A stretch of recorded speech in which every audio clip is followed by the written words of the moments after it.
Olá pessoal, a gente nesse vídeo vai dar continuidade ao nosso curso de Filosofia e Cinema.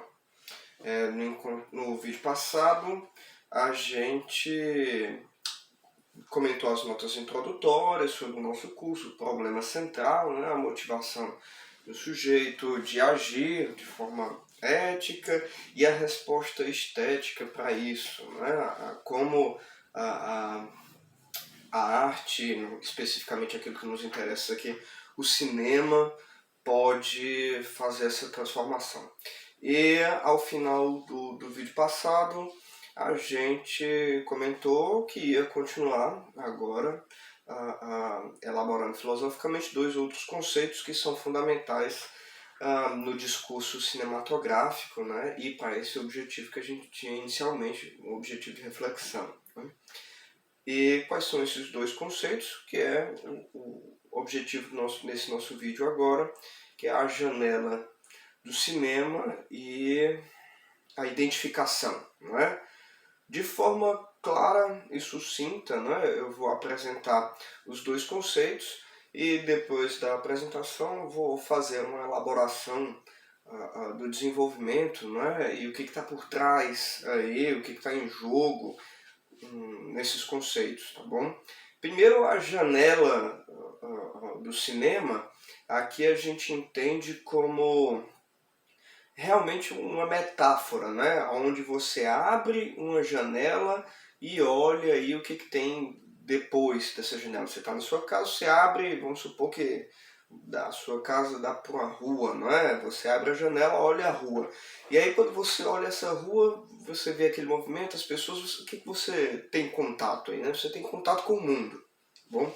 Então quando a gente fala de janela do cinema, a gente está falando aí de um conceito que abre as portas do espectador para um mundo, né? Abre, nesse caso, a janela, tá bom?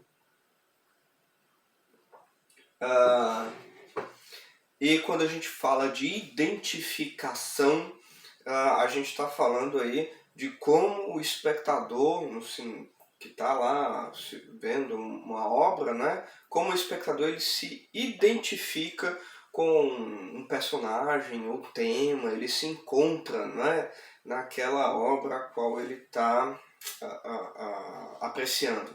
Imaginem quantas vezes vocês mesmos já não tiveram a experiência de assistir um filme, um teatro, uma série, e enquanto você estava assistindo lá, você tem aquele insight, poxa vida, esse personagem é a minha cara. Ou então algum amigo seu diz, olha, esse personagem parece muito com você. Ou então você se encontra no tema de algum filme, não é? Aquilo parece falar sobre a história da sua vida, né? Então, desse ponto de vista, a gente tem uma identificação. Quando o espectador se identifica com algo da obra. Esses são os dois conceitos que interessam aqui a gente, dois conceitos fundamentais para o discurso cinematográfico. Interessam a gente vai compreender agora, vai elaborar como é que a gente chega nesses conceitos, tá bom?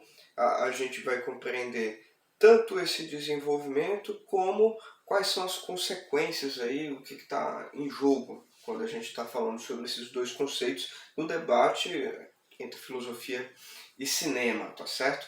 Essas duas noções são antigas, tá bom? Obviamente a janela do cinema é recente, né? Uma vez que o cinema também é recente na história, mas essa noção de janela para o mundo numa obra de arte já é muito antiga. Essa metáfora vem já da pintura, tá bom? Quando você tem um quadro, né, uma pintura, aquela pintura é uma janela, né, que dá para o espectador para um novo mundo, né, um mundo fictício, ou então quando você está retratando algo da realidade também, né? E essa metáfora que surgiu na pintura foi retomada para o cinema com alguns acréscimos, tá certo? E vamos pensar aí nessa metáfora, né, de janela da imagem, desse ponto de vista da pintura e também da fotografia, que é um dos predecessores daquilo que nos interessa aqui nessa reflexão sobre o cinema, tá bom? A imagem, nesse caso aí, tanto da pintura quanto da fotografia, tem uma noção, a imagem fotográfica, né, tem uma noção aí de imitação, tá bom? Imitando o real, tá certo? Você vai ter casos tanto na pintura quanto na fotografia que não estão necessariamente imitando o real, mas é uma outra construção, uma criação, tá certo? Literalmente criando um novo mundo, mas eu estou querendo aqui enfatizar aquelas pinturas e aquelas fotografias que de fato elaboram ou tentam indicar, né, a realidade, ou o termo que nos interessa aqui, representar a realidade, né, são um signo, e é a característica de signo que importa aqui quando a gente está falando sobre esse tipo de imagem de imitação, né?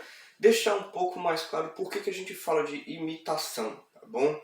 Pode parecer estranho, principalmente em se tratar de imagem fotográfica, a gente pensar sobre imagem enquanto imitação, porque vamos supor que você pega, você está lá vendo, hoje em dia a gente não vê mais muito álbuns, né? Antigamente as famílias tinham um álbum de fotografia da família, hoje em dia você já no celular você faz isso, mas vamos supor que você está olhando, né, imagens antigas de algum ente querido, né, que já faleceu, e você está mostrando para alguém e dizendo, olha, aqui fulano, aqui beltrano, aqui cicrano, né?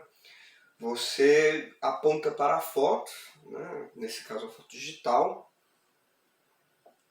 e está dizendo para outra pessoa, você está apresentando, né, o indivíduo dizendo, olha, aqui fulano, aqui cicrano.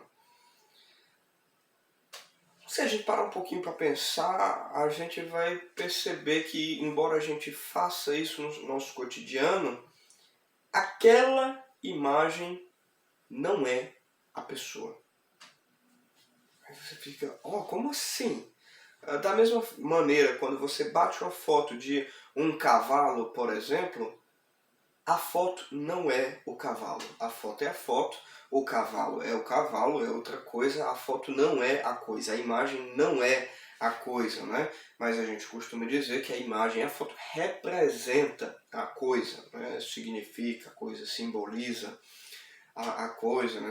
Mas o termo representa aqui é mais usual para o nosso debate, até inclusive mais interessante para a gente pensar, tá bom? E é justamente esse aspecto, não é a coisa, né?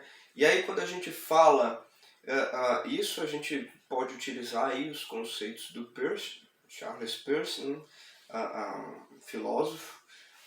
E aí a gente tem, no caso da foto especificamente, tá bom? A gente está falando aí de uma noção de índice, tá certo? O que é a noção de índice aí, de um signo, tá bom? É quando aquela imagem indica realmente a coisa a qual ela representa, né? No caso da foto do cavalo, a foto do ente querido, o que a gente teve? A gente teve uma impressão luminosa que está aí materializado em, você pode compreender, pode ser um papel, né?